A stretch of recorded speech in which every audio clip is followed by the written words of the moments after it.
the Discord channel? Oh, I guess it's not here yet. So, okay.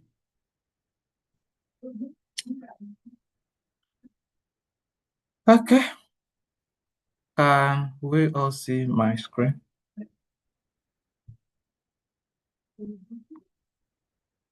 Can you all see my screen? Yes. Yes. Okay. All right. So,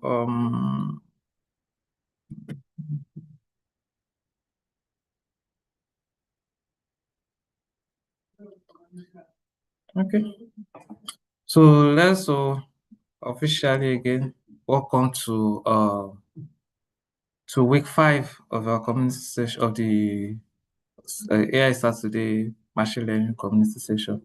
We are glad you guys stuck around till now, even though there's been a decline in people's attendance. Does anybody has any suggestions as to what we can do to people that have been missing out or something? All we can do to include people that have been that are missing out. Does anybody has any suggestion as to what we can do to help them so that at least if there's anything we can do from on our hands to encourage them?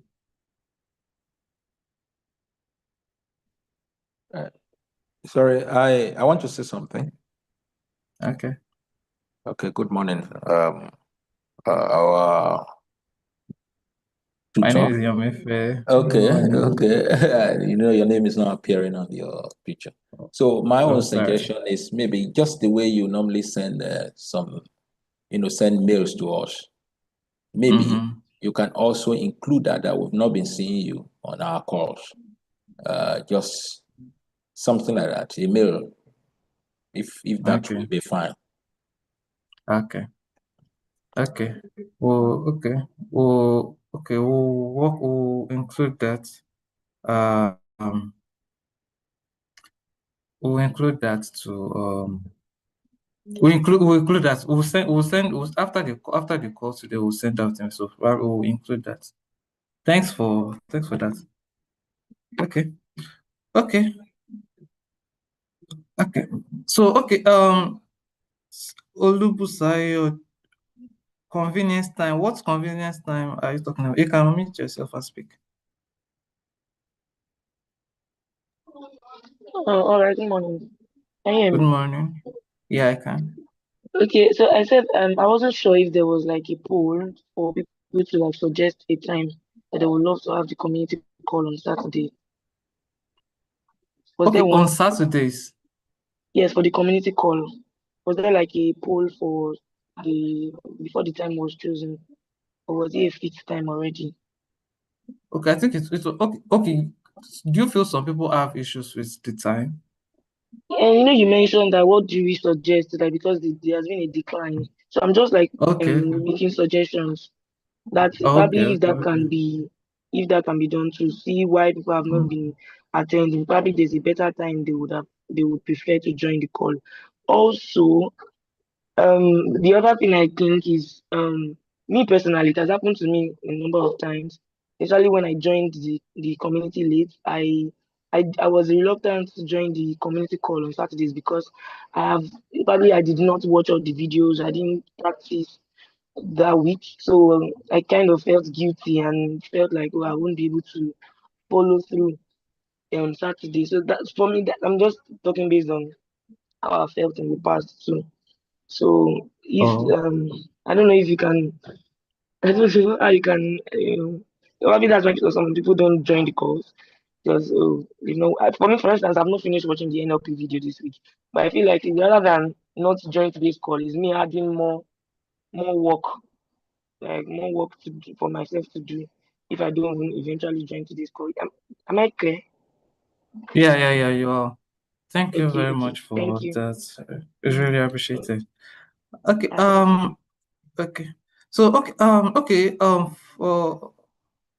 For Ibrahim, midweek check-in. Can you just like explain exactly what you are saying? Perhaps on the Discord channel, there could Mm-hmm. just be a kind of tag of sort of people who might not have attended classes. I mean, the community call the last Saturday. Okay, just to know what's up or about them. I don't get what you mean by tag. Okay. You could tag people on the Discord channel, probably just Mm-hmm. call them out and ask them, let them reply to why they did not attend. Probably they might be having issues or something like that. That could go a long way in making them know that okay, they can still be part of it. It doesn't matter. Okay, but just try to perhaps give an awareness ahead of time, so to say, if there's any Oh, issue. all right. The thing is, we don't. Even though we have people, we don't have their username on Discord. So tagging people will be a bit challenging. Or probably we'll send out. We'll definitely send. We'll probably send out a form to receive to get people's feedback. So for people that have not been attending that have not been attending uh so people that have not been attending the what's it called, the community session. So we'll just like get a feedback for them. So yeah. Okay, so yeah, we'll include that. We'll do that. So okay, so I think Teju is suggesting okay. So okay, I think whatever Teju is. Do you want to talk about it now, Teju, or like we should, or you talk about it later? Okay, all right. Okay, so all right. Thanks so much, everyone, for your feedback. Um, it's really appreciated. It's really welcome. So I will work on it as soon as possible. Thanks so much. Okay, so this week we are going into we'll be doing free text and NLP. The goal of the course of the videos this week um was to show us how we can process and clean data sets, our data sets, the ones we scraped from the one we scraped a few weeks ago.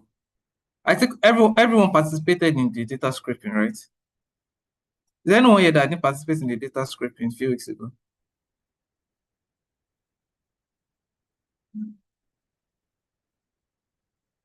Okay, so I guess everyone did. Okay. So okay, now I will be launching a couple of posts to see how interactive with the materials last week. So this class. So I launched a poll right now. So it's saying how many of us watched the video for the week? The videos. So I just want to know how many of us watched it. So if you watched only the lab, if you watched only the lecture, and you haven't watched any, please don't be shy.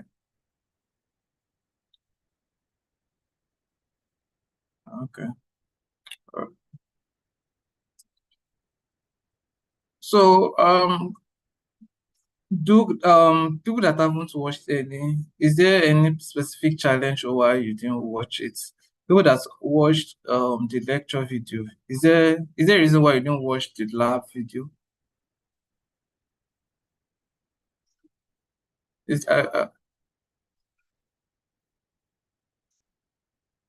okay, you watched part of which one? Okay, unmute yourself, talk about your dilemma. So I watched part of the video of the lecture video. What about the lab? No, I've not gotten to that part yet. Oh. Well, why is there a specific reason why you didn't finish it? Well, I didn't just schedule my time properly. It's been a busy week, You didn't? so I didn't schedule my time properly. So I was supposed to Okay. catch up. Yeah. Okay. Okay, I'll take that advice, Teju. Exactly. Exactly. I But just the don't major want, thing, most times I don't want to miss out I don't want to miss out any details. Sometimes I might have to like do like an overnight to just catch up. And then also, as regards you mentioned something about data scraping, that maybe all of us participate in the data scraping. And then I was wondering, because the data is scraped there, I'm not sure I can use this for NLP. wait, it's not about using it for, but were you able to successfully scrape the data? Yes, I did that week. Yeah, since you are able to scrape it, the thing is, the task is just like follow the lab and what was done in the lab, implement it on your data set, on the data you scraped. Okay. Then It is maybe just like, probably because I've not watched the video, maybe because I've not watched the lab videos, and I'll be able to. I'll do that. Oh, please, so can just you expect extend? Please, you. can you extend the deadline, please?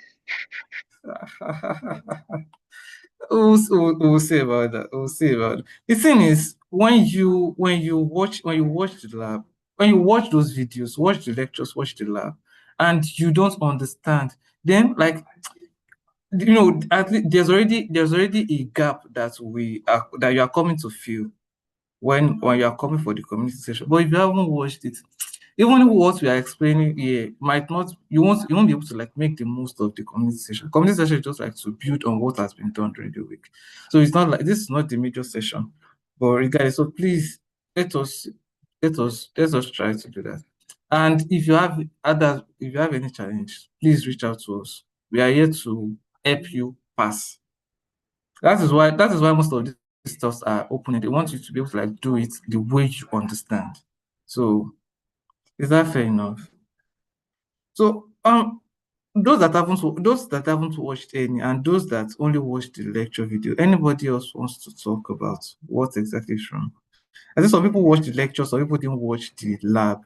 Is there a reason?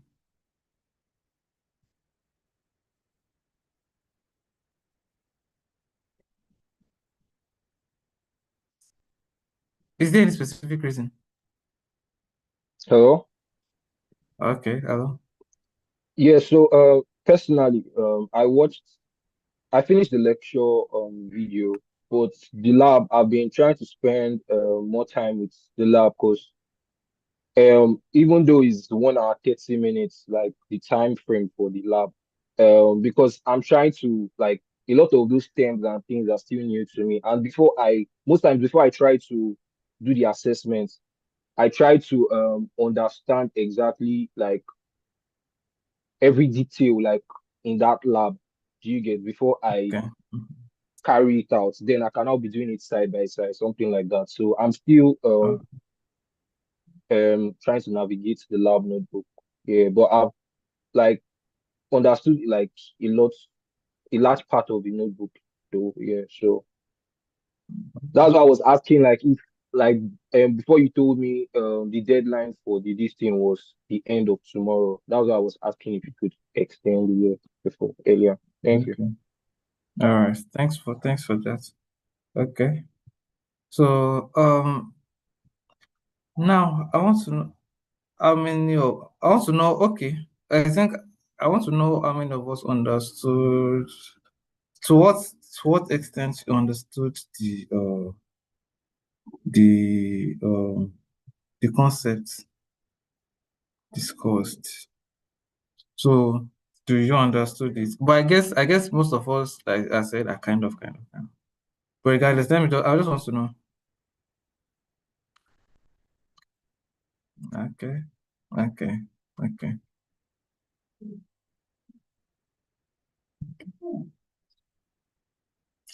Okay. The sense majority.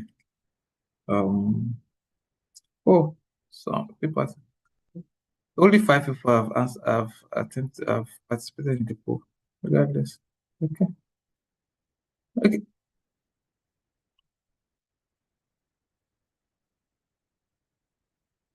Okay. Okay. Okay. How I want to know those of us that were able to successfully um run the lab.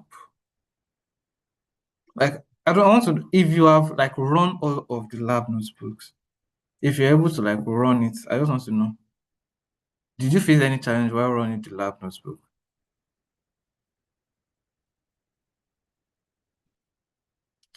Okay. If you faced any challenge, can you like let us know what challenge you faced? And those are said, can you just like, in a few minutes before we proceed?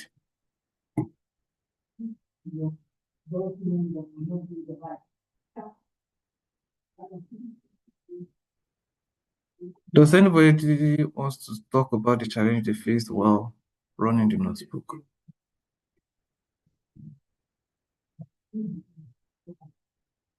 Okay, I Yeah, guess no one. hello. Okay, Yeah, good morning. Please, yeah, good when morning. I the notebook, most especially doing the data scraping. So I want to do beyond just a single page, scraping, like from the Okay. web. For instance, now I want to scrape BBC News. BBC Mm-hmm. News, you know, Mm-hmm. is in page by page, article by Mm-hmm. article. So it Mm-hmm. was actually difficult for me to actually penetrate into other pages to actually Okay. scrape the sentence. So I actually faced that, and it's actually give me a dilemma on how to do it. So I was like, maybe today I'm going to like ask on how to go about that. Okay. The thing is, today we are not really focusing on data scraping. We are majorly focusing on text processing. But regardless, this aside, but have you been able to like scrape a one page notebook? Yes, yes. Exactly. So, okay, as Tejo said were you part of the data scraping class we did a few weeks Yeah, ago? I couldn't make it that day. I couldn't like check the data scraping note. Maybe I'll go back to that. Exactly. So you go to it, check it, and check it. Tejo already dropped the quote structure. I mean the quote where the quote material. So go there and check the data scraping material. Check it. Go through it. A pagination was addressed in it. So if you still feel like you don't get it, then you can bring that to our attention. Oh, and you can also bring this to our attention even on the channel. Okay, thank you very much. I really appreciate it. No problem. Okay. All right. Okay. So okay, how many of us have like started or attempted the assessment?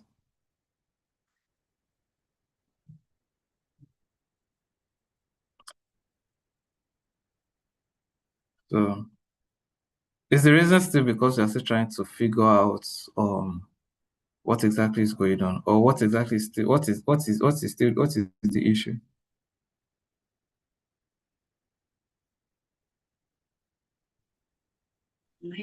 Good morning. Good morning, Mpe. Good, Can you hear good me? morning. Mm-hmm. Yeah. I'm so sorry. I'm just coming up. Like I'm booting. So that's why that's why I've not said Sorry, anything. sorry. What happened? I raised a kind of concerns on Discourse. They say yesterday. So I was saying that um they say I was facing some kind of issues concerning the tutorial So yesterday I did a tragic as a very drastic comedy, like with my thing. So I uninstalled everything on my system just to start all over to make sure that I do not Wow. miss anything. So I'm just Okay. trying to set up my system. Like it reached to a point whereby all the libraries, Python libraries are not working properly on my phone whenever I saw on my Oh, system. So I need to uh, move back. okay. So that's just Yeah. Okay, wait. Oh, you were trying to install. Okay, I think that's what you said just now is I think is one of the issue with a particular library, Gen Gensim. So, but please, yeah, I think Jensen. before you go that far, you could have brought it. Nobody has talked about it. Probably I should have even talked about it. That particular, okay, I don't, okay, I think I'll go to it. I'll tell you about it, because I also ran the notebook and I also did everything. But I just want I will tell you guys what challenge I faced. But before you go that far, and this is to everybody, before you go that far in whatever challenge you are facing, please, let's bring it to our attention. I think it's not really an environment. It's more of it's more of the library, the particular like Jensen library. So it requires before you can install Jensen, you need to you need a Jensen should be the last thing you install. You need to have installed a couple of libraries, NumPy, Space, especially NumPy and Spacing before it. So I think every other library you're also working, you must have installed those ones. Then before you now install a Jensen that so it will now install a particular agency that works with that particular with those sets of I- with If those set with the version. yeah, if I can just quickly come in, before you do anything, it's always a great idea to create an environment that you're working on, because it is painful. It will mess up with your default environment, and you would have to uninstall some things, and you don't want to get there. Trust me, I spent all of yesterday fighting different versions of environments and the projects I'm working on, and it's not fun at all. So I just want to encourage you that going forward, if you're running these notebooks on your personal computer, make sure that you have an environment for the particular lab or for the cohort or something that you can make messy as you want. Because if everything breaks, you just delete the environment and start again. But if you pollute your default environment, it's a bit stressful. I just want to put it that way. Yeah, yeah. Hello, Is Yeah, hello. yeah. sorry. Yeah, so Can I say something? sorry. Please can said you come again. I didn't get what she said. Please. Okay. Mm, Please Is proceed. anyone of you aware of Can I quickly say something concerning that? Because I did some research about that. So I thought there was a conflict between my initial environment and the latest one. Let me lower the volume, please. So with the latest one that I wanted to use. So I ended to download a new version of Python, and while I was setting up my environment, so I've downloaded everything until I reached NumPy, and NumPy started crashing. So when I did a research on that, I found out the latest version of Python is not really standard for all those libraries. So I need to use lower versions. So that's why I was trying to start all over like that. So I think it's just the cost of the version and stuff. Yeah, but do you know that you can also, if you're using Conda to manage your Python like distribution, you can also have an environment that is in different Python versions. If you need to use like Python 3.10 or Python, I hope you're not using Python 2 point something, because that's like ages ago. But I'm just saying that if you need to start a new project, this is in general. You want to start a new project, they are using different environment, different Python versions, and like of course, NumPy and the likes. It's good practice for you to start out with the version that you need. And Conda helps you do this nicely. If you can have multiple Python environments that is managed by your Conda, and you can just go ahead and install the packages that you need that needs that. I also noticed that a lot of the time older versions of the packages fight with non-Py 2 point something, that the newer one. So every time I have a problem with NumPy and I see that I have the latest one, my go-to is just to downgrade to NumPy 1 point something because it's just too painful with all other ones. So I don't know if this is part of the challenges you're facing, but this is just in general.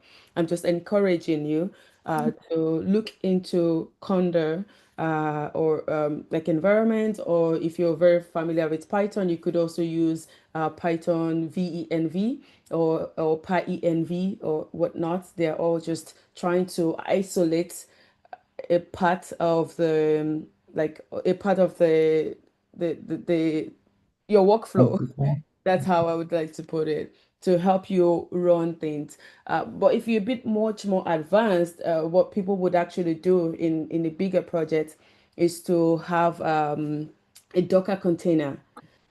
Create a Docker container that frees everything that you've used on that project. And if anyone needs to use it, they just get that Docker and they can run it without any problem. But that's like cherry extra.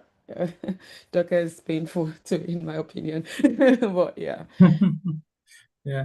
So okay. So thanks so much for that, Sergio. So if you are running it on your local, if you are running it on your local computer, so please always use the virtual environment. Create a virtual environment. You can browse out to do that, and if you still can't find it, we can always help. Either Conda or either using a Conda environment or using a Python VNV environment. So, but if you are running, or it's not if you are running it on a Collab now, I think Collab's environment is isolated. I think so. So I'm not sure you really need a. I don't really use a virtual environment Yeah, when I'm using cloud Collab. is fine.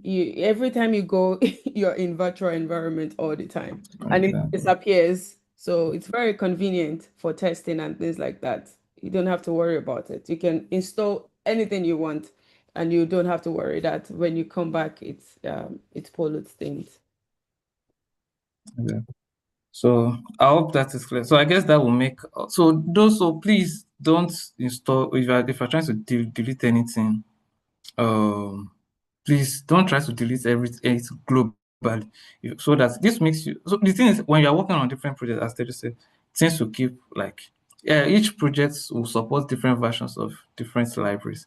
So instead of keep deleting it and reinstalling it every time globally, so just like exactly just freeze a particular aspect, and whatever you install in that particular environment will not affect whatever you are doing in another environment. So if your current project requires a number of maybe a number of version 2.0, and another project requires a number of version 1.9. So there won't be like dependency issue. So I hope that is clear. So okay, thanks so much everyone. Thanks so much. Okay, now let's proceed this week. Yeah, so this week we talked about free text and NLP processing. So we add the lecture and we also add the lab. Thanks to Fortuna Adekobi and Vora you see. So yeah, before we um before we proceed, um what do we understand by NLP? Does anybody wants to help us?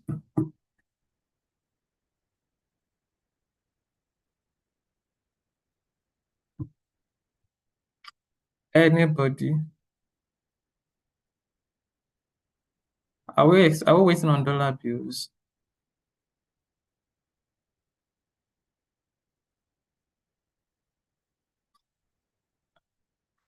Hello, anybody on call? Just unmute yourself and say something. If you watched the material, just unmute your mic and say something. Hello. Yeah, hello. Yeah. So NLP is natural language processing, and it tries to help computers to understand and interpret normal human language. Okay. Thank you very much. Is that all?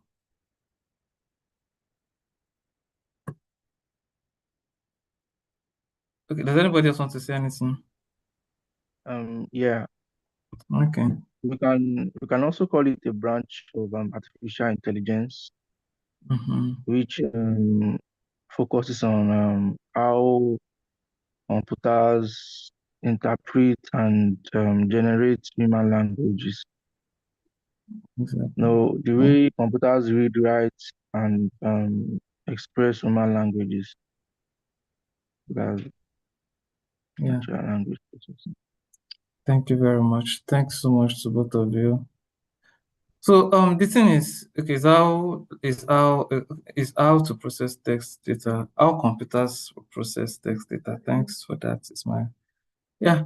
So the thing is, I think if you did computer back in your back in probably secondary school, primary school, or whatever, you will know they will tell you, if you did computer science, they will tell you that okay, we all know that computers do not understand this human language. They don't.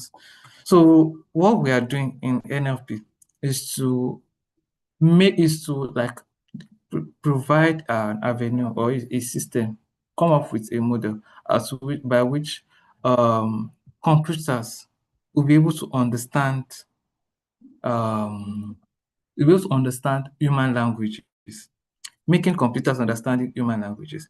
If you've seen different, you've seen different. We all interact with ChatGPT and we input our text and it also gives us responses. There are a lot of things that go on behind the scene.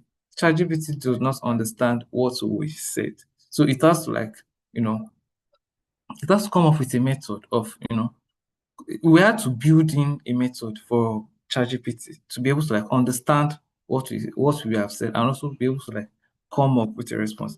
So basically, that's what NLP is actually doing to us. So, but the thing is, there are different processes before we got to the stage as with ChatGPT, as which are able to use ChatGPT, yeah, and Gemini and all of that.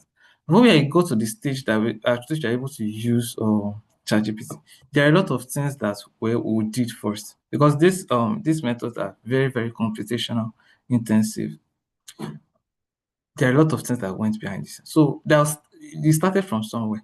So we'll try to go through those methods. Those methods majorly involve rule-based and statistical methods. So it is those rule-based and statistical methods that we'll be trying to um understand today. Is NLP clear enough to also?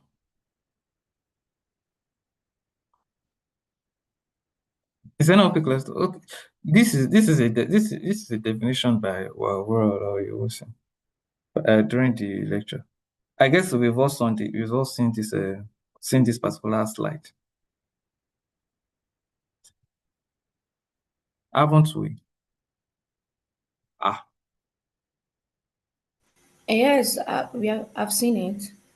exactly. So it also exactly. That's this is a very encompassing definition that she gave you. So NLP is a subfield of linguistics, computer science, information, Yes. exactly, information engineering, Yes. and artificial intelligence, concerned with the I was interaction between computers saying and human natural languages. Is Thomas saying something?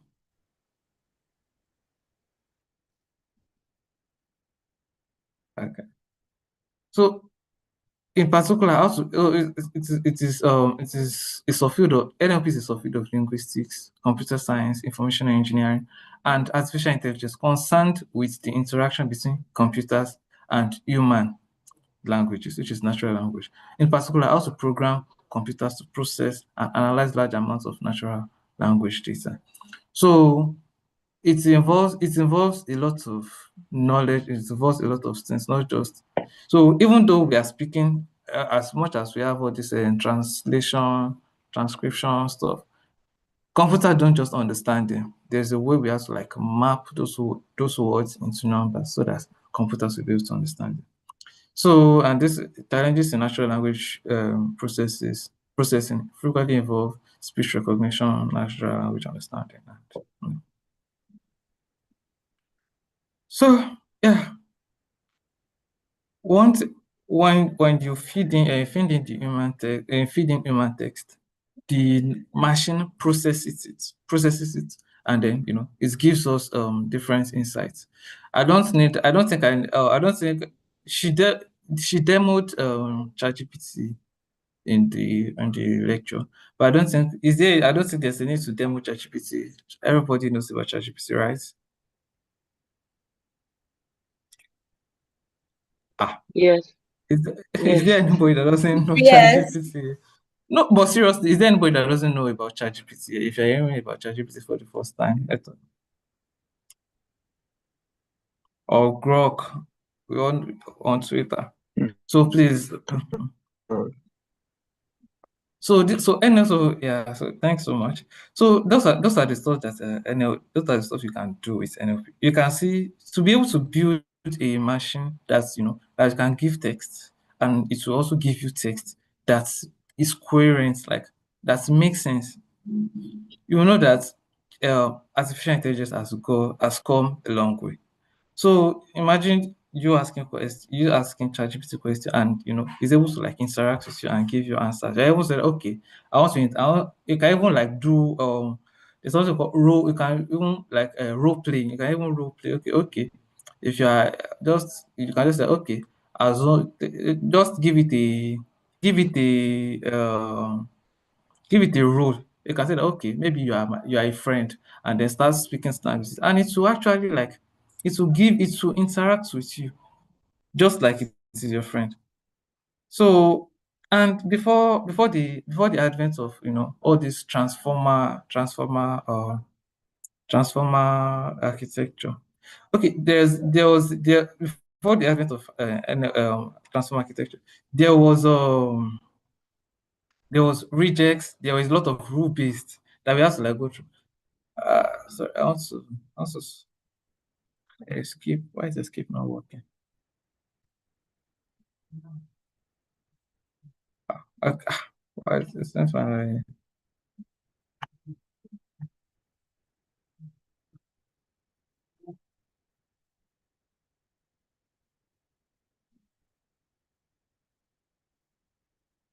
I want to actually create a new. How do I create a new tab from the keyboard? Does anybody know how to do that?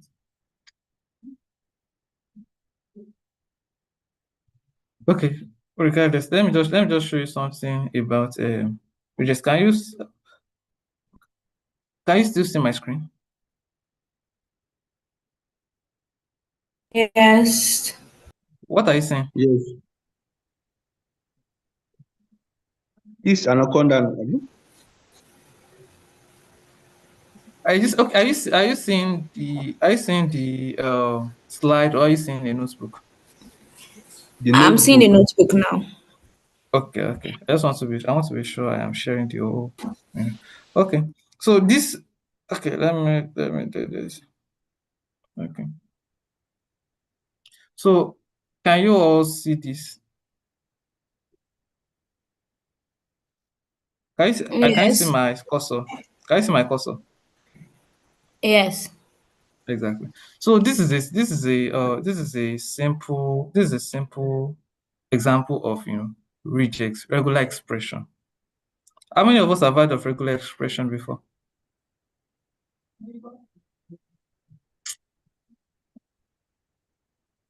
Has anybody heard of regular expression before? I heard Let me it when just I Yes. show you. was watching the lab. Okay. I want to. Can somebody just help me browse how to create a new tab from the keyboard? Are you on Chrome? like to create. Maybe try A Control new C tab. now. Hello. Yeah, Control hello. T. You can try Control C if it's a work. Contract is now. Let me quickly check.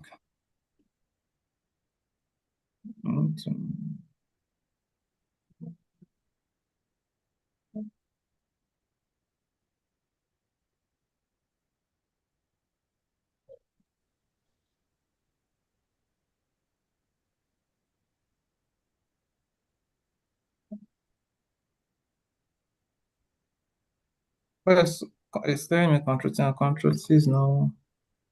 It, I don't it know may be why because you con are maybe because you're currently in collab, and collab has its own shortcut, and maybe restricting Chrome shortcut. that's true. That's true. Oh, what is this I am seeing like this? Okay, let me do control T. Okay, thank you.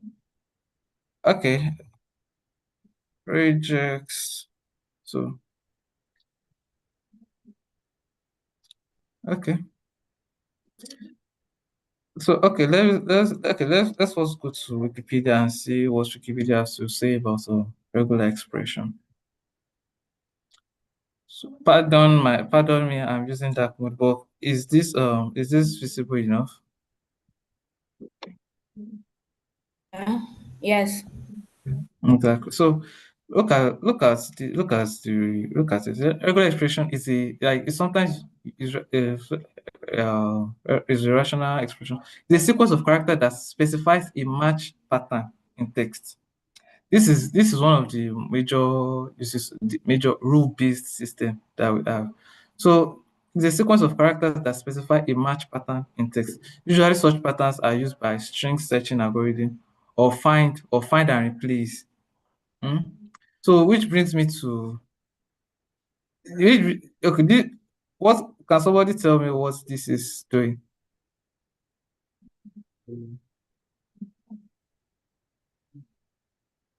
Can you also see my screen? Can someone the rule went through this code?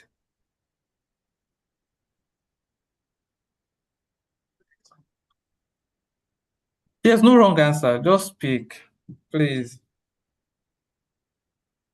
I didn't get your question. Okay. Okay. Let's go back. Okay. It's saying that using such patterns, usually such patterns are used by string searching algorithms for find and replace operations on strings for input validation. Hmm? So I was just asking that can anybody like guess what this we already import regular expression here. So I'm just saying that can somebody tell me what module of regular expression is? Can somebody just guess? Since we all went through the lab. Um, I I'm can't just remember saying if for it the has name. okay, just the Okay. function. So Yeah, substitute. what I this think is. substitute one or more s with space, or the other way around. Yeah. Like so this is just like this is telling us to substitute. So instead if you yeah if you look at okay what are we look at this constitution text here where we print where we when we printed constitution text. Oh sorry.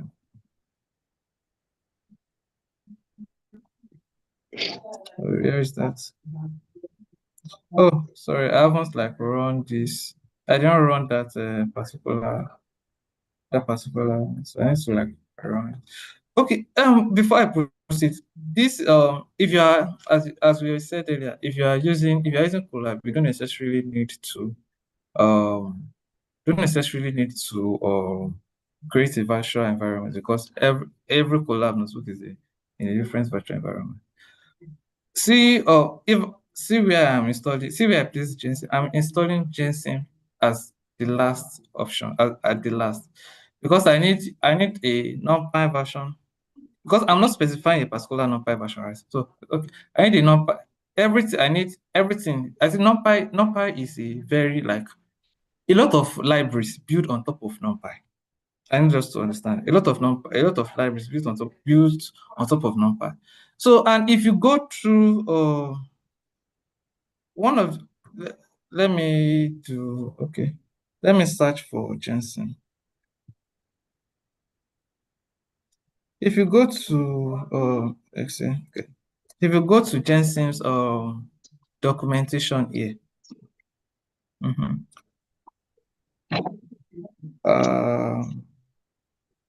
look at what he said now. This software depends on NumPy and SPICY and SciPy. So the two Python packages for scientific computing. So you must have them installed prior to installing Jensen. So you see, that is even though I'm not using SciPy at all in this particular um notebook, I am installing SciPy because Jensen requires SciPy. Exactly.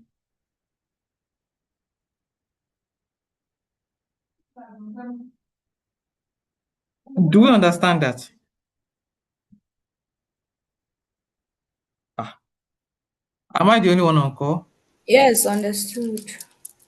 Exactly. That's the reason why I'm installing this type. So if you are facing a particular challenge, before you start on installing stuff, check through the documentation. Because I noticed that it was while running this, I noticed that it was every time I was installing Jensen that I had issues. So I decided to check the documentation. I saw that okay, I have to install SciPy and I have to is whatever library I'm using here, Jensen has to come in last so that it will install a version of Jensen that satisfies all the previous libraries that have been installed. Okay, so and look, if I import Jensen as GS, I don't run into an error. If though I am installing everything here, if okay, Scikit, I think we also use Scikit. I think this was what I was troubleshooting. Let's leave that for now. Okay. So let's run this. So so yeah, we are not scraping a website, we are only like parsing a particular PDF. We are parsing the particular PDF. Now, this is the cleaned words. Can you see how coherent these stuffs are? Hmm? But I want to show you what the difference what's the regular expression was actually doing. So in the lab, the instructor used root.txt. So instead of root.txt, let's use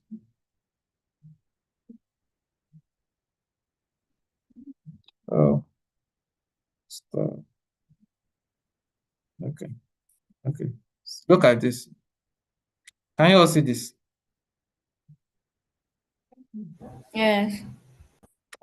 What is all these things are just telling you about all these new line characters, all these new line characters. It's just telling us that wherever you see this particular stuff, it just tells wherever you see a new line character, just replace it with what? A single space. So it's just as simple as that. See what we have here and see what we have here. Very clean. Do we get that? So these are one of the early examples of regular expression. Exactly. And so even if it is multiple new line spaces, replace it with a single one. So let me go to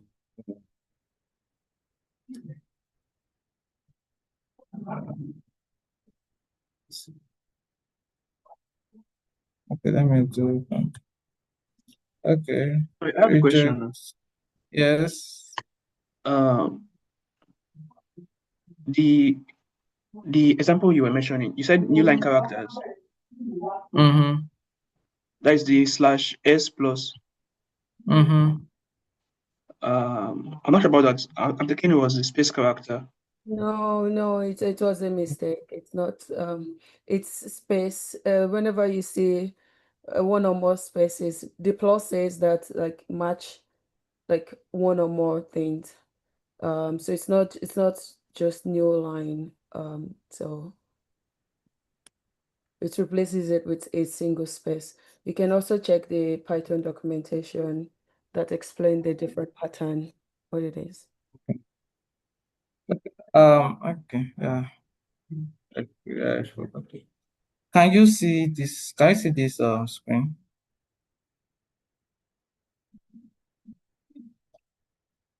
Okay. What can you see on my screen?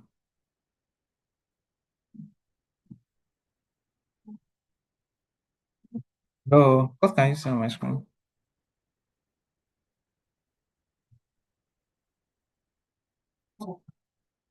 Am I audible? Regex 101. Okay. So look at this. Look Okay. at this right. Look at this my right corner. Look at this right corner. Can you see it? Okay. Is it visible? Yes. Exactly. So Yes, it's very visible. okay. So this is okay. Is any white space any white space character? So it is either a space or a new line. So please, regardless, always let's just like let's make the what's it called? The documentation our friend.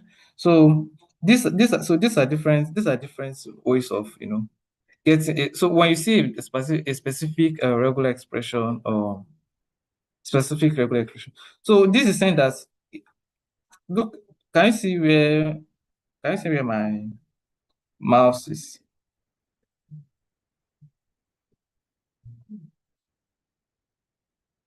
This particular system that a single character of A, B, and C, and look, just this particular sign changes, except it changes what the regular expression is doing.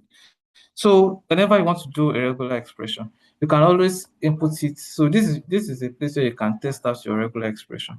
You can place some of your text here and keep trying out the regular expression till you are able to get what you need exactly.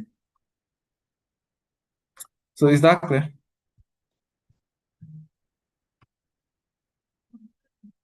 Is that clear? Um, Yes, sir. I So also just please. want to say that regex is one of those things that you don't need to learn everything by heart. You learn when you learn when you need to Why use. you need it? So if you're like, I need to match something that has this particular pattern, how can I do it? And then you start to search for the regex pattern, like all this documentation. And with this LLM that we have these days, you can just ask them to give you the pattern if you can prompt properly. And then now you start testing them because some patterns are very tricky.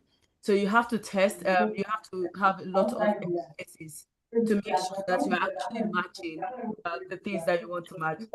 I think rejects, like, if you use it wrongly, it can really mess you up a lot because Mm-hmm. you test a particular use case and then you think it's matching everything and you're very happy. And then something just come up like another string and you didn't think about that pattern in that way. And so you have to rethink the way you've expressed it. So I think you really need to test it rigorously, have different failure mode for whatever it is that you're trying to match. Otherwise, it may have unintended consequences. So no need to go and start studying rejects. It is just pick it up on a need based, and once you get whatever you need from it, you move. So any question regarding that?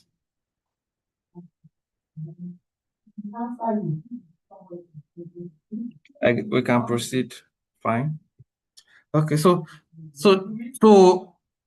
anybody has any question on Richard before we move on?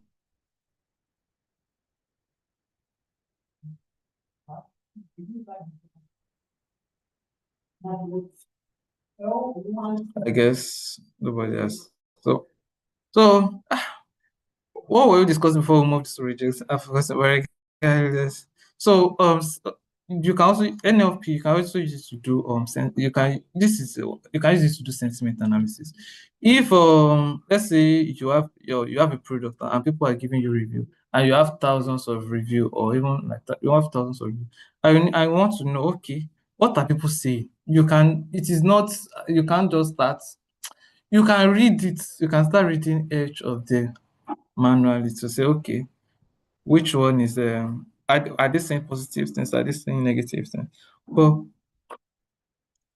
if you have a lot of reviews and you have a lot of things to go through, well, how do you make yourself, how do you focus on the positive? How do you focus on negative? So using NLP, you can use it to like, okay, this product now. Let's say on Twitter, probably let's say a particular government now. You want to know, okay, are they doing well, or do they need to improve? So sure, you cannot please everybody, but however, you can just use it your Twitter API and to just like browse through. You can use the Twitter API to get what people are saying, get the reviews of what people are saying about the government, and then you know, okay, I think we are doing fine. I think we need to improve on certain things. So yeah, machine translation. Everybody does any have we all like worked with a Google Translate before?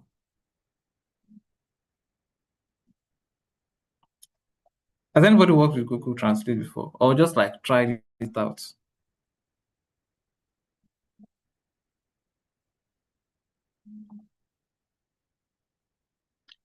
Do you know what? Do you Yes, understand what?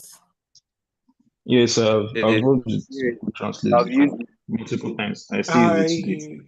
I don't know. What do you mean by working with Google Translate, as in trying to use it in a code or just using it?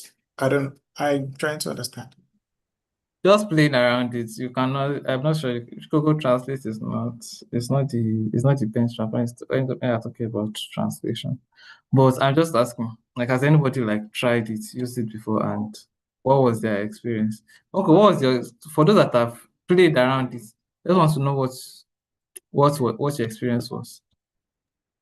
Yeah, I think for Google to translate, it translates multiple languages, right?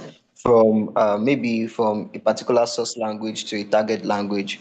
But basically, it's performed woefully when it comes to African languages. Seriously. Yeah. Okay, let's okay, okay. Let's think sorry, I it was want Okay, let's try Yoruba. Let's see what it does. Is it for yeah, Yoruba? exactly. Yoruba. Okay, okay. Adru, How okay. Um, how are you? this is Báwo ni how o are ṣe you? wà? Báwo ni o ṣe wà? Well, And let's try. another thing, there is no diacritic on the text, so it's not right. Exactly. Exactly. Is Uh, okay, is a tonal language, so it has to be represented. Owó, exactly. ọmọ, Okay. Oh, okay. Okay. Okay. Let me do morning. money. You should get exactly. What can be So tricky that we can translate to that Yoruba? owó can Make actually you do from mean so Yoruba many to different things. English. Okay, let's try Yoruba to English. Then we can crowdsource information. What should we try, guys? Just maybe you should just try what was it called? Maybe a simple proverb. Ah, Mhm. yeah. Lala One Toroke. comes to mind, like I remember one comes Try Agbofala and Woke it. Try Agbofala and Woke it. okay. No, try. No. I remember one. I can never forget this Yoruba because I didn't understand it the very first time. It says, "Igi gogoroma gumiloju." So when I was in primary school, so when I saw the answer to that, I was like, wado Jenny. I can never forget that profile, and I missed that. Igi gogoroma gumiloju atokilatinwo. See what it's telling me. This is tough. The gogoro tree ought my eyes. Okay, The tall tree is that's in my far away. far away. This is a poet. This is a Exactly. So you see, even though, so I think this, so this is one, this is, I did all of us, was anybody able to try out the coherent embedding part in the lab? Was anybody able to try it out? No, I didn't. Okay. So it's, okay, Dara, let's try this. So the thing is, one thing, models like Korea try to like do is that it's time to ah. So you see, these are the challenges that you that these are even though it is very tonal, everything is correctly, the army is on point. It's still perform. So these are the bridges that each one of us can contribute to and say that okay, this is a research gap. This is an AI gap that we can fill. So for people that will eventually be interested in artificial intelligence and even taking on NLP, these are the challenges that we can face we can tackle for the African community. So you can always start with Yoruba if it is pidgin that you want to work with, or if it is Igbo, Hausa, or whichever low resource languages that you want to tackle.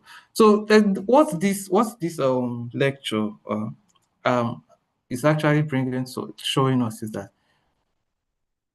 there is more there is more beyond what we are doing. So I just want you to see the possibilities out there. You can see that Google Translate is working woefully. So how can I contribute and make sure that when somebody out there is speaking Yoruba, probably speaking or even texting in Yoruba, the translation is accurate. Like not even though if it's not accurate, it is at least to some to a certain degree. Yeah, Olubusa, you want to say something? Yes, I have a question. So you mentioned that Okay. yes, this is like a gap. This is a gap that we can fill. We can work on things to improve Mm-hmm. this gap. Mm-hmm. But do we need to be vast in that particular language before we can fill that gap? For instance, Yoruba. Like when we Mm-hmm. see, for instance, Yoruba. So if okay, I want Mm-hmm. to work on NLP that translates Yoruba to other languages, do I need to know Mm-hmm. Yoruba very well before I can do that? Okay. Ismail, are you also asking a question? You want to contribute? My question for you before you answer your first. Actually, When well, how will you know if it does if it does it well or not? This is one question I Exactly. have. How will you know? Mm-hmm. If you can answer So, that question, if you can know, then you don't mm-hmm. need to learn the language before you work on it. But the whole point of working on problem setting that you're very like domain experts there is because mostly comes to play when you need to evaluate and also design the algorithms. If you understand how a language works and how it is like the tonal or like the background, you have very, very good domain knowledge, you can do more with the algorithms that you have out there. You can redesign the evaluation. You can actually like measure what matters to you. But if you're using generic algorithm or that works for everything, one size fits it all, it would work, but it's just you will never get to that level that will be mind blowing for the kind of problem that you care about. is it that so? Is it that you Thank you. focus on a language? Is it that you focus on a language that you know, or you actually collaborate with someone that has that domain expertise, someone that's actually fluent in that field. So you don't understand Yoruba, there's no way you would know if the model is performing woefully. There's no way you would know. So that's why you need to like work hand in hand, as Teju like correctly said. So okay, Timothy wants to say Thank you. something. Yeah, yes. Thank you very much. My question is this. I have a question. Why, looking at Google, you discover that most of these languages that are being translated by Google, we always see error there. Is it that they didn't partner with the right people that really have a better knowledge of the language? Or why is it that most of the, especially when it comes to language translation, you discover that sometimes they are off point? So what's responsible for that?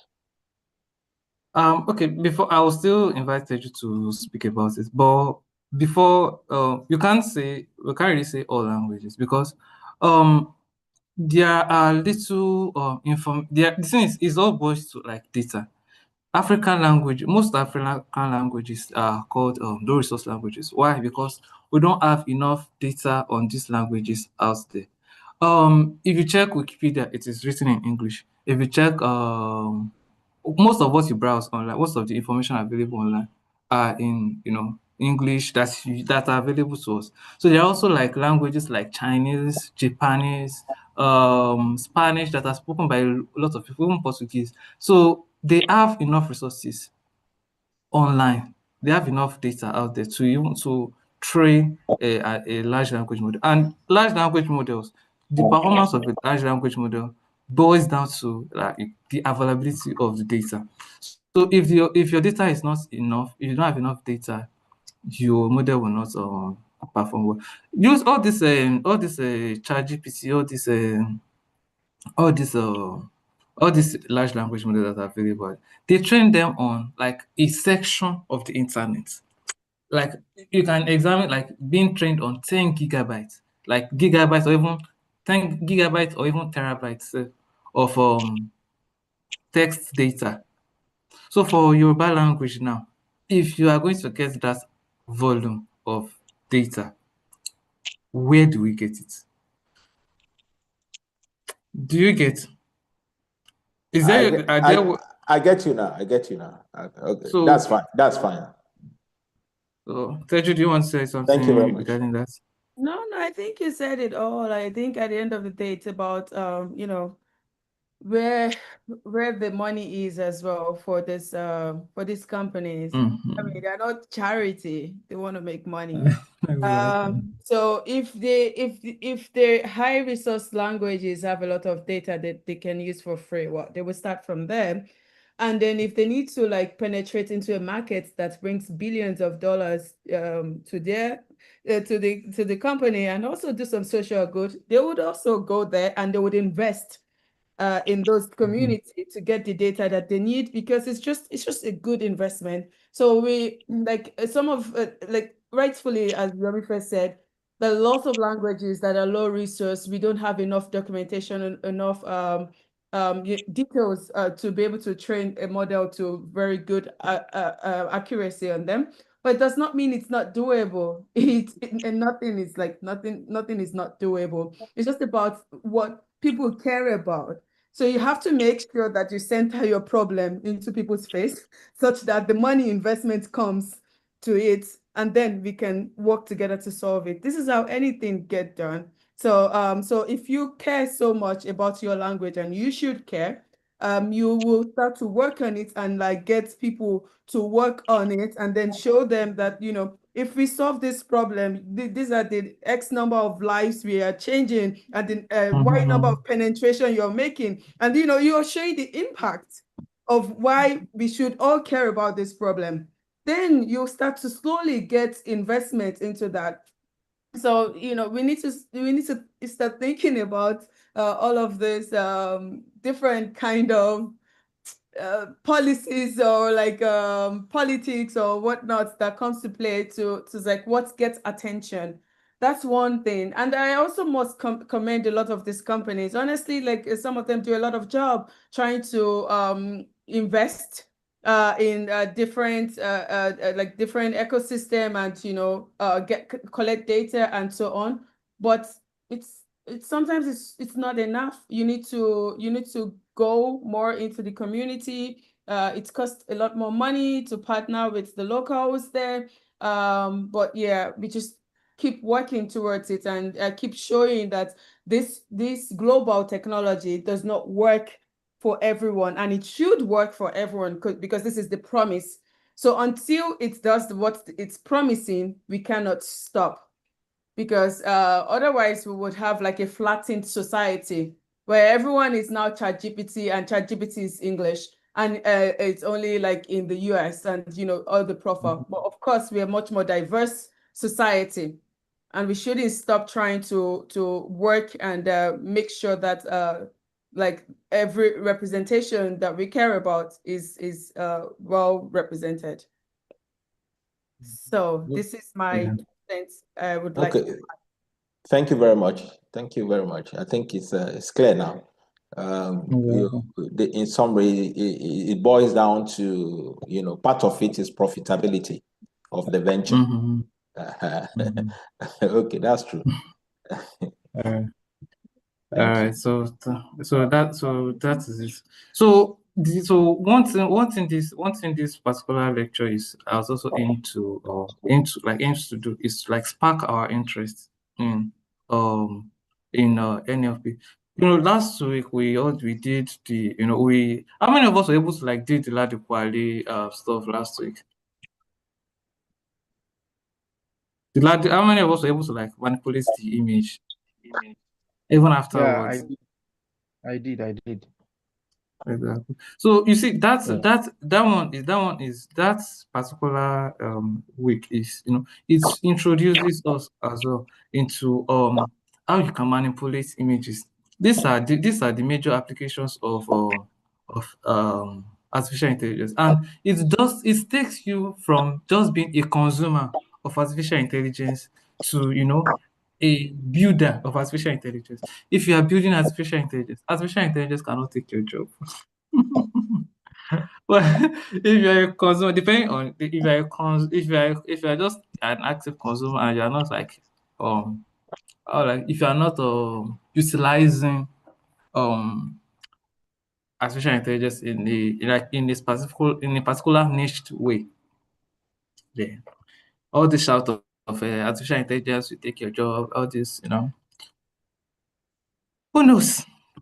But I'm not trying to scare anyone. No. Artificial intelligence is there, well, regardless. Technology will keep advancing, and the faster we're able to like implement AI into our community, into our life, the faster it is. So yeah, thanks so much. No, This AI email is spam. not taking your jobs. All of you here, because you're the expert on developing it. There's no job to be taken, and you're not also going to stop until you make sure that the democratization of this knowledge is done, because that's the mission. Because when you understand how the technology works and what it can do, you will create more jobs for your society. You would automate things, you would like advance. And of course, it goes without saying that AI is not for everything. There are some things that's just you don't need AI for it. So, but there are also some things that it's when you use the AI tool, it can really help to scale a lot of the solutions, and the people that you want to reach, you can reach them quicker. It's a double-edged sword. A sword, rather. It means that it can be good and it can be bad if it falls in the wrong usage. So we have to be ethical and responsible in the way we are using it. But first, it's our responsibility to understand how it's being used and to be able to like adapt it to the problem setting that we care about if it's actually useful for it. Yeah, so that's also don't be scared of AI. So I guess everybody, this email spam detection, I guess everybody knows about this.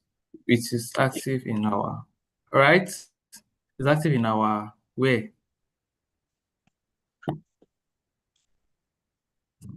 Where do we use this email spam detection? No. Where do we use it? Mail. Do you mean the app that uses it on our phone? I know Gmail Yeah, uses it, and like all this exactly. Outlook and stuff, they use it. Yeah. So I was a bit scared when everywhere was quiet. Also we show that we all have emails, and we all see that our emails are always grouped.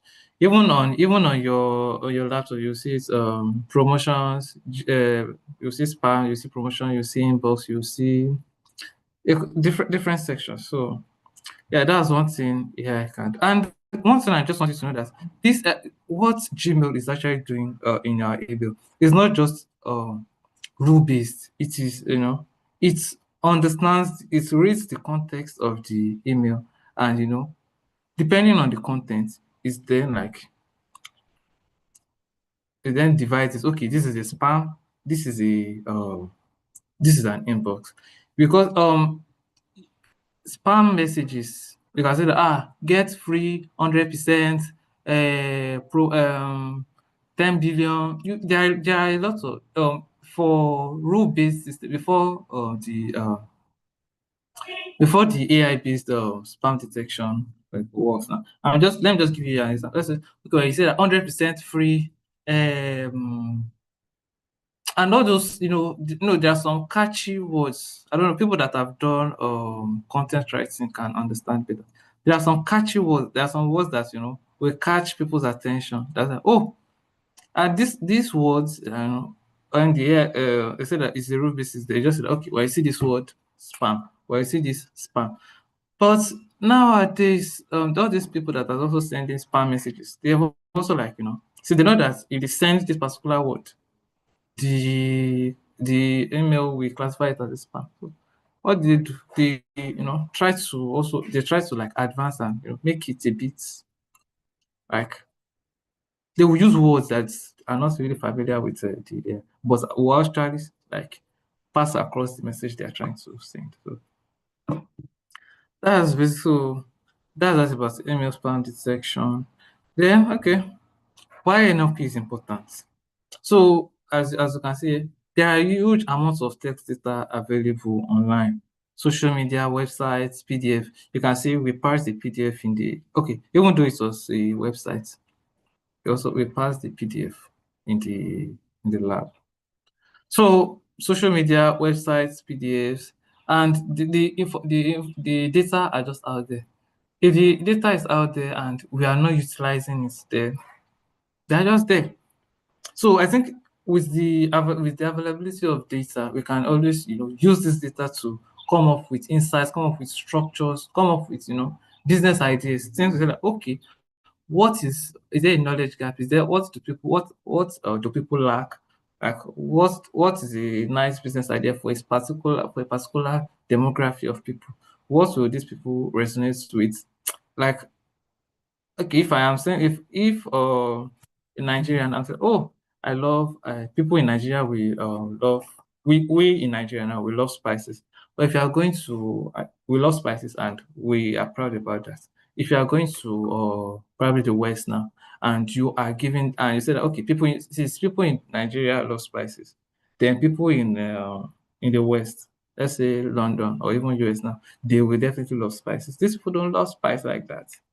Like they have a very little tolerance for spices. So if you are bringing their food recipe down here, and it is not spicy, and you don't like blend it into our culture, it won't, like, the market won't like move. So this is what data helps us to do.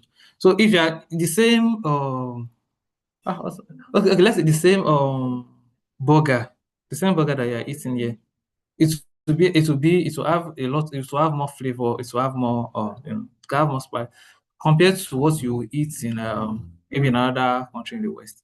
So data helps you to understand this. So, and if the data are available and you don't have access to it, and so just waste. So machines, all this, what I said machines say, but machine learning algorithms. So they have to structure this representation and analyze this text. So that is why NLP is very, very important in our day-to-day activities. So I hope we've been able to understand so far.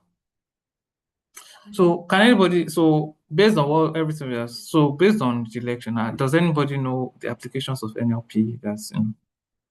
What are the applications?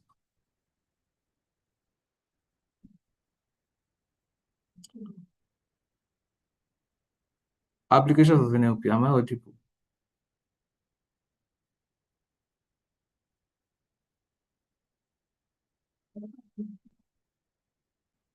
Oh wow, nobody wants to talk. Should I Yes, promise somebody Yes, $1 bill? NLP. Yeah, are you listening, Yomife? Okay, yeah, okay, yeah, Yeah, I you're am. audible. NLP is used in translation. Okay, thank you. Any other example you want to give? Yeah, all these And chatbots, another example. GPT, Google Assistant, and all, they make use of NLP. Okay, okay, all right. And also the search engines, Google and the Mm-hmm. likes, they also make use of Yeah, NLP. Also speech And recognition. also, yeah, speech yeah. recognition, also used for detecting Text to speech, Mm-hmm. POS, data to speech tagging, sentiment analysis. yeah. Yes, so, yeah. Thanks so. Thank you all I think for also the detecting spam is also to detect fraud, yeah. fraudulent Mm-hmm. emails and all of Mm-hmm. those things. Detect phishing, yeah. Yeah. Exactly. Yeah. So yeah, natural language generation. This is ChatGPT is a very good example for this. And there's also speech recognitions. So the thing is, this there's speech recognition depending on how the model is. But I'm not so familiar with the speech recognition like models, but they use NLP.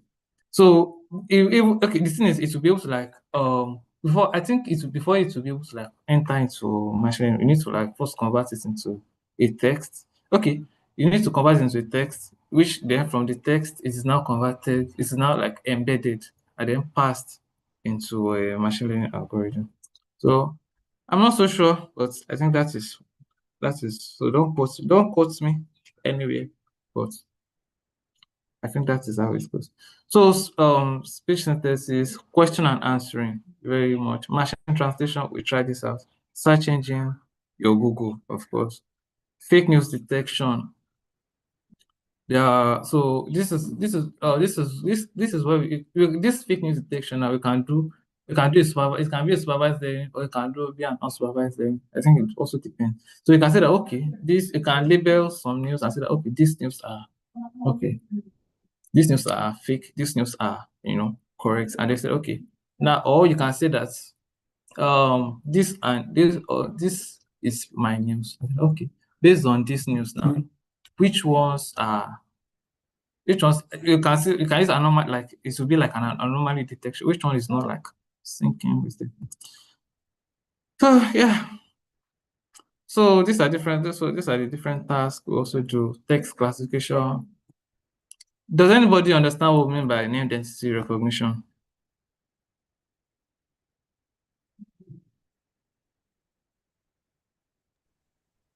Yeah, I think I do. Can you Okay. come again? What do you Okay, understand by so now let's imagine I have a data set now, for example, where maybe they are test data basically. So in my test data, so I have maybe each rows now have an explanation of what a particular test is about. Let's say I have publications now, for example, the first one now, maybe the recognition for that one is maybe it's under natural language processing, maybe another one is under computer vision, maybe another one is under. So it means when we feed our data, all of those things into whatever it is that we are building, it will be able to detect the name that each of those tests actually belong to, kind of. Is it an NLP project? Is it that's more like what name entity recognition is? I don't know if that's good. okay. Okay. Okay. The name density recognition, like I said, okay. Taufik Olawoye a is a participant of the AI Saturday um uh, quote 9. So name entity recognition will help me say that, okay, Taufik Olawoye is a name of a person. So that AI Saturday Lagos is a what? Is an organization. Do you get? Then so it will just like all the major entities, let's say nouns or whatever it is, just like them, okay, this is the name, this is the name of a person. And there's a way some AI models also tell you that, okay, this is the name of a person, and it's also like comes at the beginning of a particular sentence. AI Saturday, it is the name of an organization and it comes in the middle of the sentence. So do you get that?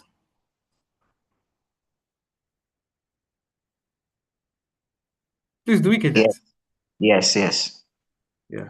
Time will not Yes. permit us to like show you an example. Yeah.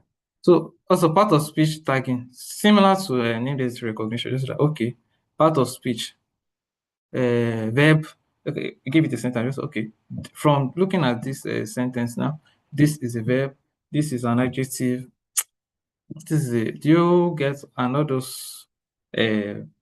basic English stuff? So it will just like IP identify. So whichever application you now want to do. So instead of in this name disease recognition now, you can pass your data into a name disease recognition model and to tell you that, okay, these are the names of individual in this particular data set. You can use it to extract the name of individuals, or you can say that use it to extract the names of organizations in this particular data set. Do we get? Do we get? Yes. Then okay, I think before we proceed, before we go, time is fast spent because I think the reason why I took this at a very slow pace is because since majority of the classes they were like they had challenges following the class. That's why I'm taking my time to understand so that everybody can be on the same page. But before our time is fast spent, Teju, do you want to tell them about do you want to come up Yeah, now? let me quickly do this because we have a good number of people online now. Let me share my screen. Yeah, let me stop sharing. It's okay. You can keep sharing. Okay. I will just replace it. It Okay. should work. What can you see now? Capstone. Everyone see now. Am I the only one Capstone seeing our screen? breakdown. Yeah, I can see your screen, Teju. Capstone project breakdown with my name. Yes. Yes, we can see that. Okay. So this is we are almost at that point where we need to start getting real regarding projects and we have put together a few details. First of all, I would like to remind you that for this cohort, there are certain expectations that we have of you. And one of those expectations is that you would attend the weekly class, you will do the assessment, and you'll participate in a project. And we hope that we will be able to support you as much as we can in that process. And we are really here, truly here to support you. And I just wanted to let you know that this project is going to add towards the criteria for the certificate. What we have written out on the code page is that in order for you to receive a certificate of completion, you need a minimum attendance of 60% from all the community calls. So you still have some time, I think, if you've missed a few, and 40% from the average assessment score. But the project is non-negotiable. You must participate. You must be part of a group and do the project. So it's 100%. So now coming back to the capstone project, what we are hoping for you to do is to think about a problem that you care about, that of course uses all of the tools that we have been teaching you. And to make that much more concrete, we would like you to fill a form that will be shared with you on Sunday, or I think today or tomorrow. Yomife will in the email coming to you. The form would ask you to include the title and the problem statements, the problem you're trying to solve. And it will ask you to add information if there's any existing solution, like there's something, someone does something like that in the past. This is just really to help us understand if you've done a little bit of research about this problem, and you can find any information about it online. Could be like there's some data sets, that the problem is unique, but the problem is not unique in the sense of what it is. It's a food crisis. Food crisis is everywhere, but it's like food crisis in Nigeria or like in a particular region, then it makes it unique to your own setting. And yes, if the problems, if the solution exists, the question is that what are you trying to do differently? And you really here is you as a group. And the objective, we would like to know what the objective of the project is, what you aim to achieve with this project. Is there a data set available, or are you collecting your own data set, or what is it? That without data, there's no machine learning, as you know right now. What methodology are you looking to use? Is it going to be some classification kind of problem, or like some regression kind of problem? And of course, like by the end of this, the next week, you would know what we mean by classification and regression, because you would have gone through linear regression and linear classification class. And also introduction to machine learning. So the terminologies, the methodologies will become clearer after the class. Expected outcomes, what do you aim, like what do you hope this project would achieve, or like what are you looking to get, which word are you looking to get to? What are your anticipated results? This is just for you to be able to think about an hypothesis and just reflect on it. There's this problem. I think that based on everything I've researched so far, if we use these tools, we should be able to detect spam in email, or we should be able to classify some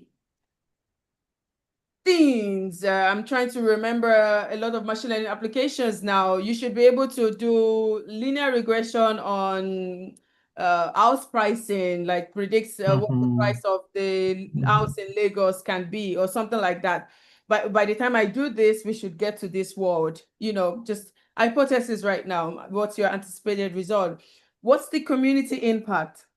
We don't just want to be building projects, I mean, it's nice for you to get the skills to know how to do it, but really think about what the impact of this would be.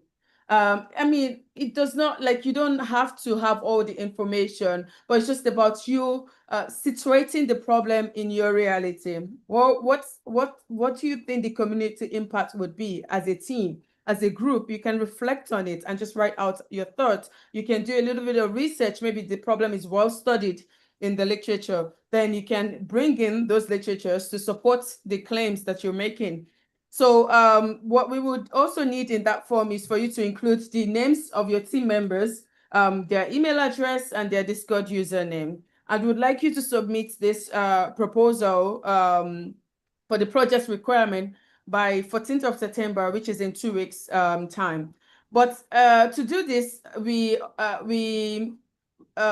yes, this is more about the project requirements. I mean, we would talk about this again in a few weeks once you form a project and you start working on it. But the end product of that project should touch on these things here, like the data sourcing. You've web script something, or like you've collected some data. You have to talk about that part. You have to talk about the cleaning and preparation part, because you've learned the tools to do this as well. Basic statistics, you look at the mean, median, standard deviation. What can you say from the data? Is there a lot of unknowns in there? How are you filling those unknowns and things like that? Fawaz, go ahead, please. I want to ask if this what's it called? This PowerPoint will be made available after this, so It's can available, always go through. actually. That's the trick about it. It's the same PowerPoint that was made available from the first week, and we just updated. In fact, you could have gotten a sneak peek into whatever today if you just checked it. But we will share it again. It's the same PowerPoint that we've been using from the week 1. I have a question, please. All right, thank you. Sorry, please. Can I ask my question? Yes, yes, yes. Is it going to be a group work? Because you said a team member. Yes, it is a group work because we are encouraging collaboration. So I'm going to, in the next slide, I'll talk about that a little bit. So it's going to be in groups. Okay, but let's talk about what the end product should look like. You know, as you're trying to form your team, you're also thinking about the strengths in your team members. What can they do? What can you do? And how do you work together to make the product? You know, of course, you both need to share. The group needs to share an understanding or an interest in the problem to begin with. But then you also want to be able to multitask, to say that, Yomife, maybe you're good at web scraping right now. You're really been doing that a lot. Maybe Yomife would try to handle this web scraping part of it, and Teju will do the cleaning, or and Elijah will do the modeling. But of course, doing it in that way does not mean that Teju should not know how to web scrape, or Teju should not know how to model. That's one way in which you can distribute tasks in the team to make it possible for everyone to contribute and to be able to own a part. It's always nice also for you when you want to write about the project you worked on. An employer will ask you, okay, yeah, so this is a big project. You said you have like a team of 5. So what was your contribution? Were you the lead of that project, or were you the supporting role, or like, what did you do? And so you need to be able to talk about what you did. Otherwise, it's very challenging. Why am I trying to hire you if you did nothing on this project and I care about this project? I could hire the person that actually did something. So we are hoping that we can help you start thinking in that way. And then, your portfolio, really, that's what we care about. I know I talked about your the certificate. It's just an incentive for people who care about certificates.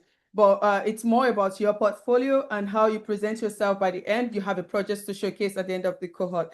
So finally, so we talked about modeling, which you would be learning about in the next few weeks, and then model deployment. It's also going to be taught.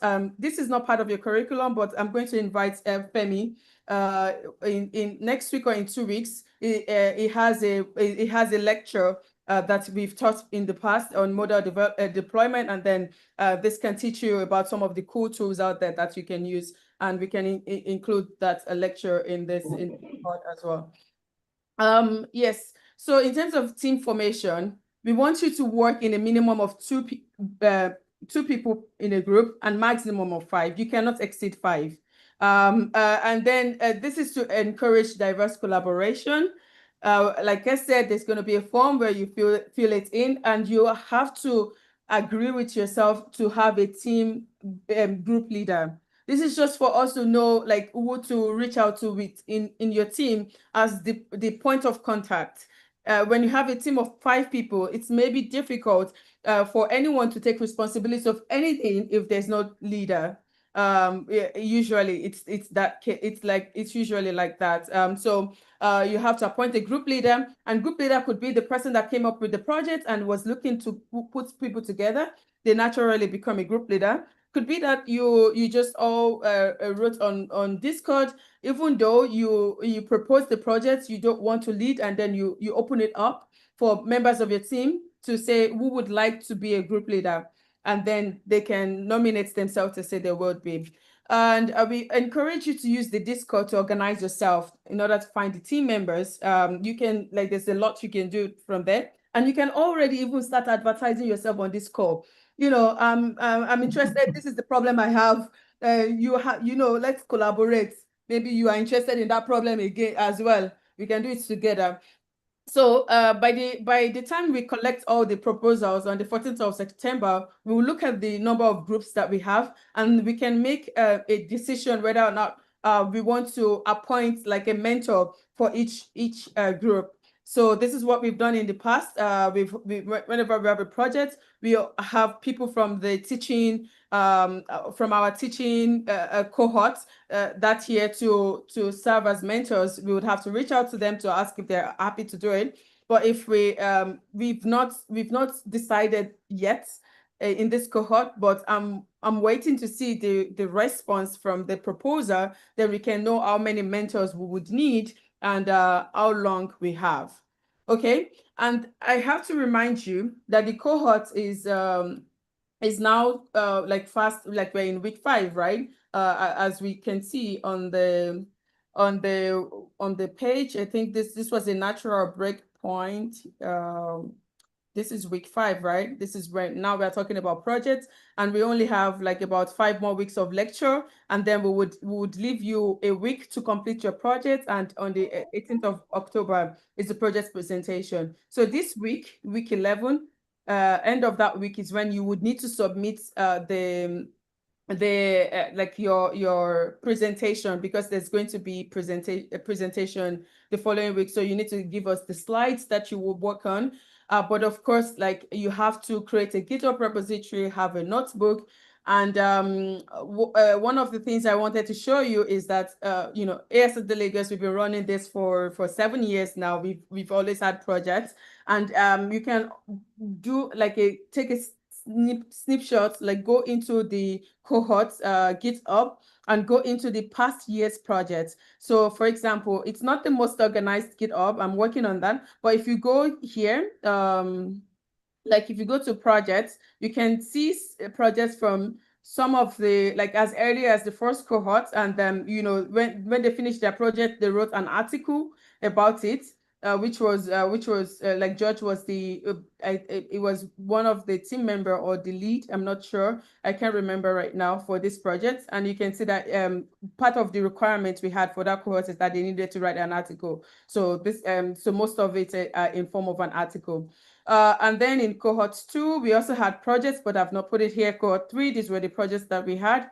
Cohort 4, we had a data science track, and you can see that these are the projects we had. Sharon did a really nice job on this project and our team, where she did analysis on Nigeria demography. You can see that she had a really nice detail, like the problem statement, the introduction, and so on. And of course, this is still this is our work. This is the work that she would also put in our our CV when someone is trying to hire her for something and she wants to show that she has the skills. And there's like, oh, I did this as part of this cohort, and you can see like how I sourced this and this and that. And so you can just go, you can see the different projects from cohort 7. I think these were also some projects from cohort 7 from Sankar Kahunda. We had a different format in this cohort. We expected teams to deploy the project actually, as like it was a requirement for that cohort.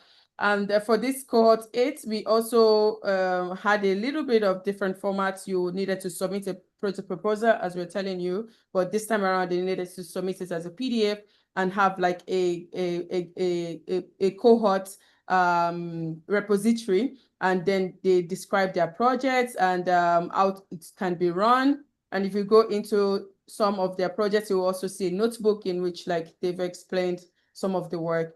So this is just to tell you that there's a lot of resources out there, like even from within the community, that you can use to inspire you. But if you're trying to build on top of someone else's project, you should talk about what you're doing differently. What is going to be different? What are you adding to it? It's not just about fulfilling a requirement here. It's more about your own like portfolio as well. Okay, so that's it for the project. Do you have any question? Yes, I have a question. Go ahead, please.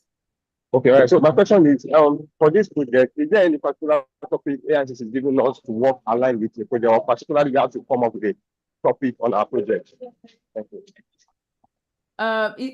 Is there anything we would like you to work on? Is that the question? Yes, yes. Like, do you have a particular topic project or one you are like us to work on, or we come up with our own different Oh, we projects would and topics? we would love you to come up with your own problem and projects, but we've also curated a few of the problems from the past cohorts. Yomife, right? We have a document on that, but of course, we don't want you to just stay on this. If you have a project you care about, you would like to do, that's also something you can use this opportunity to do that as well. But we will share all of these materials with you. And this is also why I started sharing this as a way for you to find inspiration from the past cohort, like what kind of project did they work on. I remember, like, was it this cohort 5 or was it cohort 6? There was one particular team that I was a mentor on, and they ended up collecting their own data to understand the sentiment of people around police in Nigeria, and analyze this data and presented the sentiment, and I'm not sure if they even built a model on top of that, or if it was purely like a data science driven project. Because that particular cohort they had the choice to just go data science route or like go the machine learning route. But anything, it's up to you, really. Any other question? Mr. Joe, I have a question. It's regarding group member selection. I don't know what's the modality. And I'm saying this because I know a lot of people are still in the cohort, but some might be partially in, partially out due to other busy schedules and all of that. So how do we ensure that we actually get this group, in time and just so that we know who is really involved? I know what you mean, and I know that it's challenging. Like when I put it out, so there is one way we could put you all in groups and to work together, but I didn't want us to do that. Which we're trying out a new format, and this is why it's a minimum of 2. I hope you can find one person, even on this call, that is interested in the problem you're interested in. And so if you cannot, and like it's ended up being that you really don't find anyone to work on, or like you want to work alone, we will try to accommodate that, but I think it's just nicer if you collaborate with one other person, and you can put it on the on Discord, or we would also send out a form to ask people to to let us know if they want to participate in the project. Maybe that can also go out in the email, so that we know how many people in the cohort that are actually interested in projects, and then we can use that as a way to like connect people on Discord or something like that. But I hope we don't have to come to that people actually reach out and they want to collaborate. Well, let's see. Let's come back again next week to see how it's going in your search for a team member. If it's not successful, then we have to rethink. There's a question by Simeon in the chat. Simeon, I see your question. Simeon, welcome from Sierra Leone. So the thing is that, Simeon, I hope that the problem you're thinking about, it's not like it's also something that like maybe someone from Nigeria might have similar problem, and they might be interested in Sierra Leone's context. So if you just present the problem you want to work on the Discord, or like share it in this chat, if someone else is excited about the same problem, they can say they would like to, collaborate with you or something like that. I think it's still doable. I mean, I collaborate with like people from like different countries. One of the projects that I was like last year in Daba, I participated in the Ideathon, and part of the criteria is that you have to be in different countries. And the projects that we ended up pitching is a problem that my Kenyan collaborator had.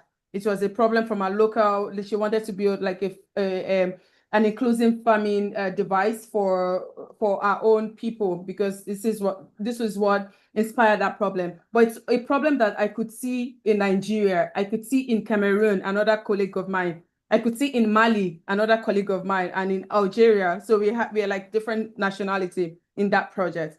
And we're able to like work together and think about it.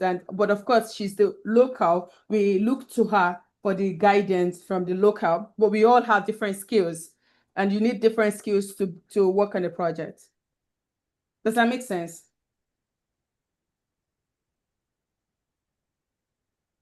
Yes. So deployment, Taufik. So like, yes, if we would encourage you to get end to end to deploy.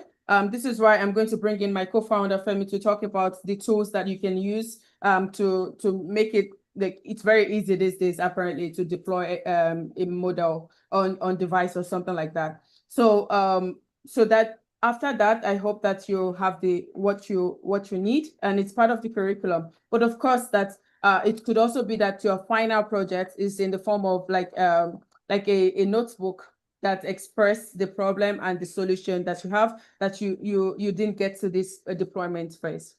It's a plus, it's a added bonus, but we understand that might not work for everyone. Does that make sense, Taufik? Yeah, it does. Thank you. All right. Thanks a lot, everyone. I know I've taken a lot of your time, and sorry, Yomife. No problem, sure. Yeah. So I guess so let's start working towards team building. And we've come a long way. Today is week 5, and we have 10 weeks of lecture. So thanks so much to everyone that has that has stuck around, that has endured this, even though it seemed as if it keeps getting hard, it keeps getting tough. But thank you for sticking through. Don't worry, it will make sense, and don't worry, it will make sense eventually. Sure, but as long as you keep to it. So I guess that's that about the project. So further information regarding it will be sent to you via email later today or tomorrow. Like when we are sending out the weekly material. So Teju, you can stop sharing your screen.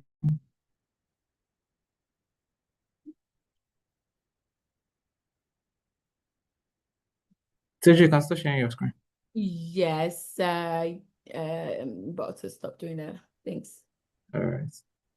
Okay. Okay. I've done now that time is fast spent. I don't know what do we think we can do now. Okay. I think we've gotten to this part. Okay.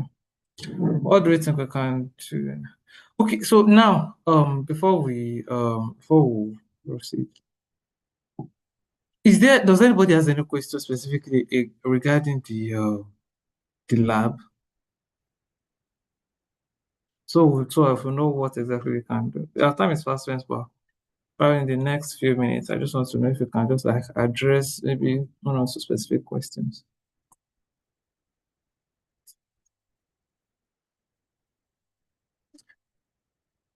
For those that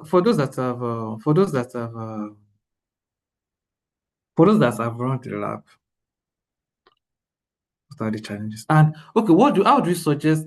I think we still have a long way to go.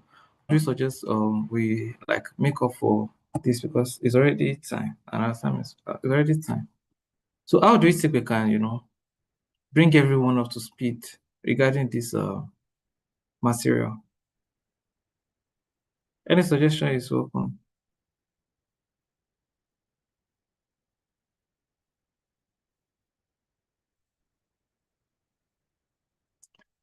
Am I clear enough?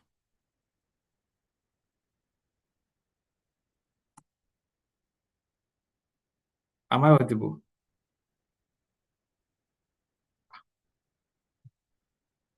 Yes, you're audible. Okay. Can you please? Ibrahim, you're saying something?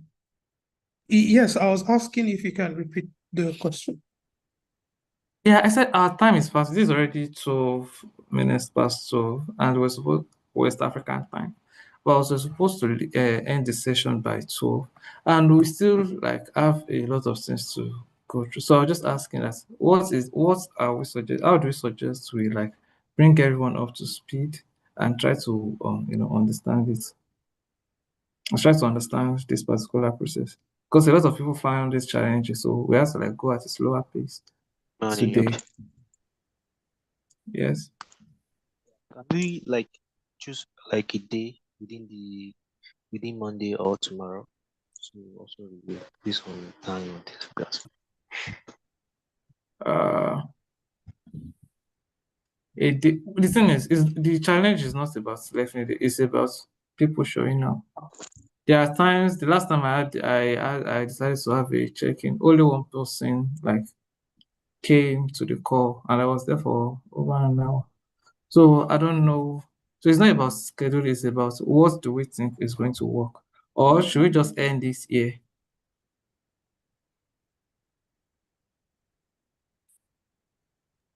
Okay. So ending it here would mean this is where we are probably starting off next weekend, correct? No, it means that today ends everything that has to do this NLP and free text. So by tomorrow we are going into a different topic. So by next week community session, we'll be talking about machine learning, so linear regression and linear classification. So the only thing that can probably work is if probably during the week someone comes, or I don't know, I'm just asking for suggestion. What do we think can work? Time is fast spent. Can we do Monday morning? Sorry? Can we do Monday morning? Maybe for an hour thereabout. Monday morning might not work because people will be. Oh, is that okay? Okay, everybody just drop in when you feel will be convenient. Monday morning cannot work because of work. Yeah, I believe morning on weekdays might not work. Exactly. Times in the evening, any of the work days, I'm fine. Well, I wouldn't want to judge with my own time. I work remotely, can easily fix any time during the day, but I think for the objective, we need more people in attendance. So anytime in the evening should be fine, any of the work days. So this is just to talk about. This is just like to round off today's session and entertain as much questions that we can have. Then, however, it is whichever day. Someone is suggesting Wednesday evening by 7 p.m. Uh, someone is suggesting today by 8. Some people are suggesting 8 p.m. today. I just want to know what time works for everyone, or should we just like end it here and then we'll Like figure the out our 8 p.m. way. today. Let's do 8 p.m. today for an hour. Okay. So We can also if sorry? We can also record it, put it on live stream or YouTube. People can go back to it. Okay. Okay. Okay. So we'll do 8 p.m. later today. Is everybody in for 8 p.m. today? Is 8 p.m. today fine by everyone? Yes, for me, 8 p.m. today is okay. Yeah, 8 p.m. 8 is p.m. today okay. is fine. 8 p.m. 8:30. Please show up. I am begging. Don't let me come to this call and waste my saliva. Please. Exactly. So thanks so much, everyone. Really appreciate you. Thanks for sticking through. Thanks for waiting till now. Our time is fast spent. So since we'll be coming back by 8 p.m. later, so we can just like call it a day right here. And we'll assemble again by 8 p.m. So we'll send email regarding how the SPM is going to work. So, though it is not, the SPM is not compulsory, but please show up. There's no attendance for it. It is just for us to go through this stuff together. 8 p.m. today can work, but please show up. No attendance, but please show up. Exactly. Thanks so much, everyone, for Sure. And please, before 8 p.m., before we come 8 p.m., try as much as possible to go through the material, the lab and the lecture, so that we'll have enough questions to to ask, and we can easily trash out questions. So it won't be more of a lecture, it's more of answering what you feel is not clear. So you will benefit more if you have questions to ask that we are just like spoon feeding. So you will be able to understand where there's a knowledge gap, and they will be able to help as much as possible to fill the knowledge gap. And if you have questions before the 8 p.m., please drop them in the chat before in the channel before then, so that at least if it's something I need to get extra resources for, and so that we'll be able to answer you better. So please do that as well. So if you want, as you're looking at it, as you're going through the material, if you have challenges, drop them in the chat. And so yeah, so thank you very much, everyone. Yeah, let's call it an afternoon. Yeah, catch you later in the evening by 8 p.m. The mail regarding the evening session will be sent out. So I guess we can all drop off now. So bye. Yeah, thank you. Thank you. You're welcome. Thank you. Bye, everyone.